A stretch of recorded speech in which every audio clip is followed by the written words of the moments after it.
ശബരിമല ദർശനം നടത്തിയ നടൻ ദിലീപിന് VIP പരിഗണന നൽകിയതിന് കൂടുതൽ തെളിവുകൾ. ദിലീപിന് സന്നിധാനത്ത് താമസമൊരുക്കിയത് ദേവസ്വം അംഗത്തിന്റെ മുറിയിലാണ്. മന്ത്രിമാർ, ബോർഡ് അംഗങ്ങൾ, ഉന്നത ഉദ്യോഗസ്ഥർ എന്നിവർ താമസിക്കുന്ന ദേവസ്വം ഓഫീസ് കോംപ്ലക്സിലാണ് പണം വാങ്ങാതെ മുറി അനുവദിച്ചത്. അതേസമയം ദിലീപിന് മുറി അനുവദിച്ചതിൽ ക്രമക്കേടില്ല എന്നും സന്ദർശനവുമായി ബന്ധപ്പെട്ട വീഴ്ച വരുത്തിയതിൽ 4 ഉദ്യോഗസ്ഥർക്ക് നോട്ടീസ് നൽകിയെന്നും ദേവസ്വം പ്രസിഡന്റ് PS പ്രശാന്ത് പറഞ്ഞു.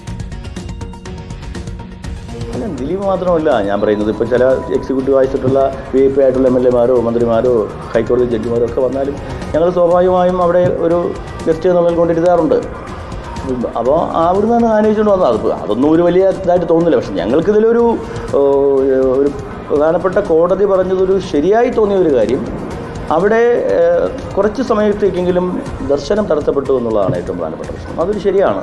റിപ്പോർട്ടിൽ SP എനിക്ക് തന്ന റിപ്പോർട്ട് അനുസരിച്ചുള്ള 4 പേർ, അതിന് ദേവസ്വം ബോർഡ് നോട്ടീസ് കൊടുത്തിട്ടുണ്ട്, ഷോക്കോസ് നോട്ടീസ് കൊടുത്തിട്ടുണ്ട്. അവരുടെ വിശദീകരണം വന്നതിന് ശേഷം ഉചിതമായ ശക്തമായ നടപടി സ്വീകരിക്കും. അർജുൻ മട്ടന്നൂർ വിവരങ്ങളുമായി. അർജുൻ, ഇപ്പോൾ ദിലീപിന് താമസം അനുവദിച്ചതുമായി ബന്ധപ്പെട്ടല്ല കോടതി പറഞ്ഞിരിക്കുന്നത്. കോടതിയിൽ ദർശനവുമായി ബന്ധപ്പെട്ടാണ്. ദർശനത്തിന് അവിടെ സ്ത്രീകളും കുട്ടികളും ക്യൂ നിൽക്കുന്നതിനിടെ കുറേ നേരം അവിടെ ദിലീപ് നിന്നു എന്നതാണ് പ്രധാനപ്പെട്ട വിഷയമായി ഉന്നയിച്ചത്. അതിന് ദേവസ്വം പ്രസിഡന്റ് മറുപടിയുണ്ടോ?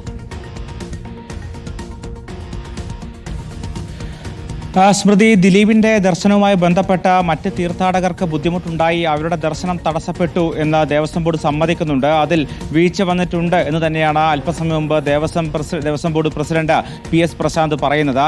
ഇതിന്റെ അടിസ്ഥാനത്തിൽ കൂടിയാണ് കോടതിയുടെ നിർദ്ദേശപ്രകാരം നടപടിയിലേക്ക് കടക്കുന്നത്. ഇതിന്റെ ഭാഗമായി 4 പേർക്ക് ഇപ്പോൾ നോട്ടീസ് നൽകിയിട്ടുണ്ട്. ഇവരുടെ മറുപടി വന്ന ശേഷമായിരിക്കും ഇവർ ഇതിൽ നടപടി തീരുമാനിക്കുക എന്നും പറയുന്നുണ്ട്. അന്ന് ഏതാണ്ട് 10 മിനിറ്റോളം ഹരിവരാസനം ചൊല്ലുന്ന സമയത്ത് ദിലീപ് നടയിൽ ദർശനത്തിനിരുന്നു. ഇത് മറ്റ് തീർത്ഥാടകർക്ക് വലിയ ബുദ്ധിമുട്ടുണ്ടായി എന്ന് ബോധ്യപ്പെടുകയും ചെയ്തിട്ടുണ്ട് എന്നും ദേവസ്വം ബോർഡ് പറയുന്നുണ്ട്.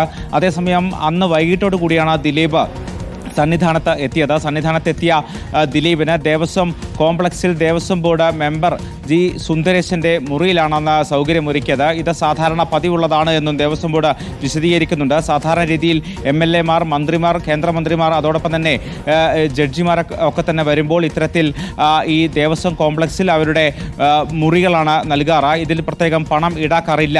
അതുപ്രകാരം തന്നെയാണ് ദിലീപിനും ഇത്തരത്തിൽ റൂം നൽകിയത്. ഇതിൽ ക്രമക്കേടില്ല എന്നും ദേവസ്വം ബോർഡ് വിശദീകരിക്കുന്നുണ്ട്. എന്തായാലും ഈ സംഭവത്തിൽ വിജിലൻസ് വിശദമായി തന്നെ റിപ്പോർട്ട് നൽകിയിട്ടുണ്ട്. ഈ റിപ്പോർട്ടിന്റെ കൂടി അടിസ്ഥാനത്തിലായിരിക്കും തുടർ നടപടികൾ ഉണ്ടാവുക. അതിന്റെ ഭാഗമായിട്ടാണ് ഇപ്പോൾ 4 പേർക്ക് നോട്ടീസ് നൽകിയിരിക്കുന്നത്. ഇവരുടെ മറുപടി വന്ന ശേഷമായിരിക്കും ഈ ദർശനം മുടങ്ങിയതുമായി ബന്ധപ്പെട്ട ദേവസ്വം ബോർഡ് നടപടിയിലേക്ക് കടക്കുക. സ്മൃതി. ശരി, അർജുൻ മട്ടന്നൂരാണ് വിവരങ്ങൾ നൽകിയത്.